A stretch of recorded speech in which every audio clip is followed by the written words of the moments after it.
I love the sweeping melody that chorus has. It just kind of picks you up and carries you along, which is one of the reasons why I like this anthem, The Word.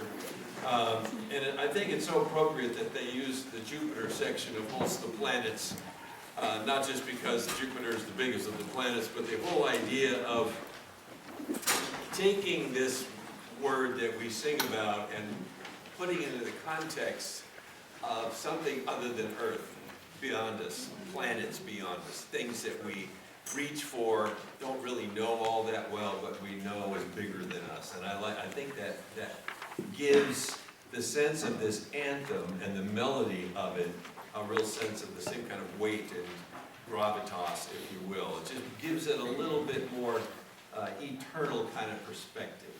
And which is really interesting to me, because when you read the beginning of Genesis, it's so simple. In the beginning, God created the heavens and the earth. Okay, what else did he do? You know, stop there. You can never get enough. You can never think about that enough, right? And then it goes on, you know, and the earth was without form and void. Darkness covered the face of the deep. But then we begin to know that God is not just himself as a person, because it says the Spirit of God was hovering over the face of the waters, and then God said, "Let there be light." And it's that said that captures the person of Jesus himself, the word that we're singing about. God didn't do anything without saying, "Let there be."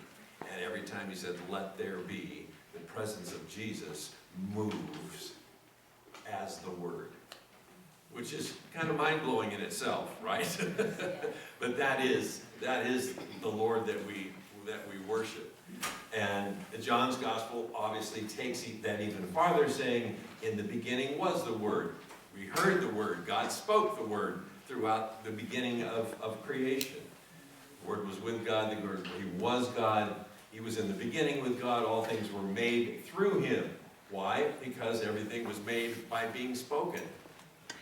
God didn't have to do this until he came to mankind, right? And then he took the clay, and it was a much more personal creation, you and me, which makes you and me that much more special than anything else he could just speak, right? Colossians, Paul writes the same thing. "For by him all things were created in heaven and earth, visible and invisible, whether thrones, dominions, rulers, authorities.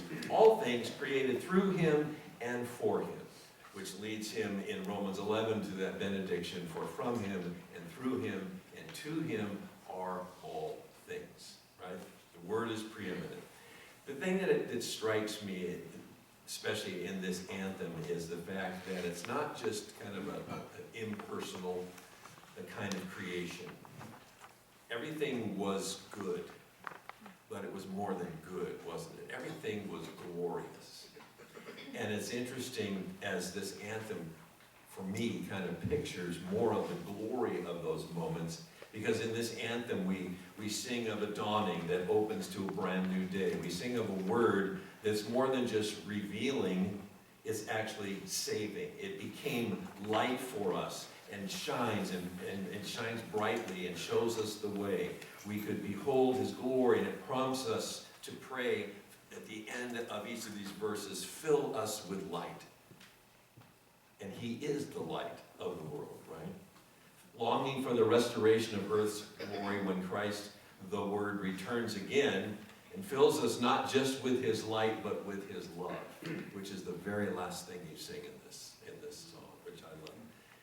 Fill us with light and love. You kind of get that sense that Jesus was doing more than just being creative. He was expressing delight and joy in everything he made. And I really believe that is captured, for me, best in Proverbs chapter 8. Old Testament, yes. But in this passage that is kind of talking about wisdom, there's nothing wiser than God. There's nothing more wise than God. So to me, in this manifestation, especially as I believe the Word, Jesus, speaks, when he, the Father, established the heavens, it says, I was there. When he drew a circle on the face of the deep, when he made firm the skies above, when he established the fountains of the deep, when he assigned to the sea its limit so that the waters might not transgress his command, all that was happening in those first 6 days of creation, right?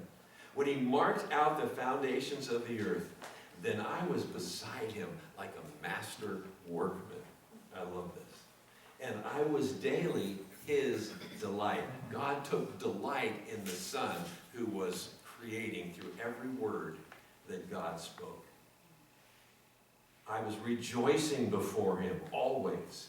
And he says this, rejoicing in his inhabited world and delighting in the children of man.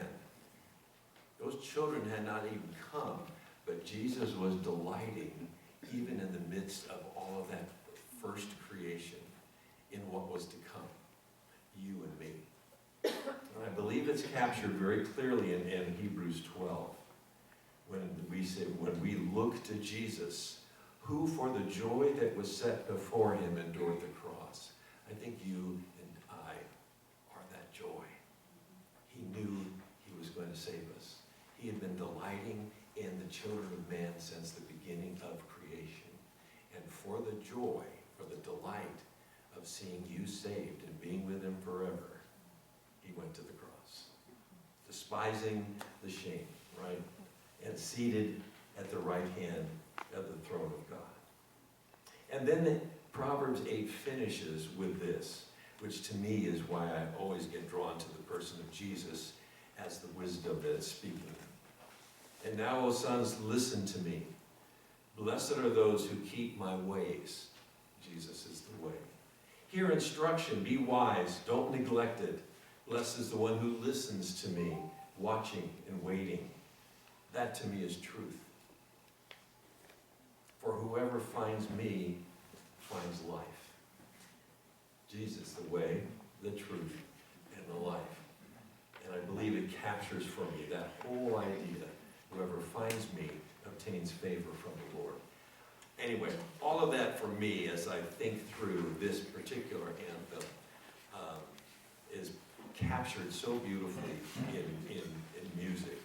But more importantly, I want you to kind of get a sense that we're not just kind of singing a beautiful piece of music. We're actually speaking something that I think says very clearly, Jesus is all about you and me, delighting in you and me. And every time God speaks, there's Jesus, right? Okay, let's see what we can do to make something of this.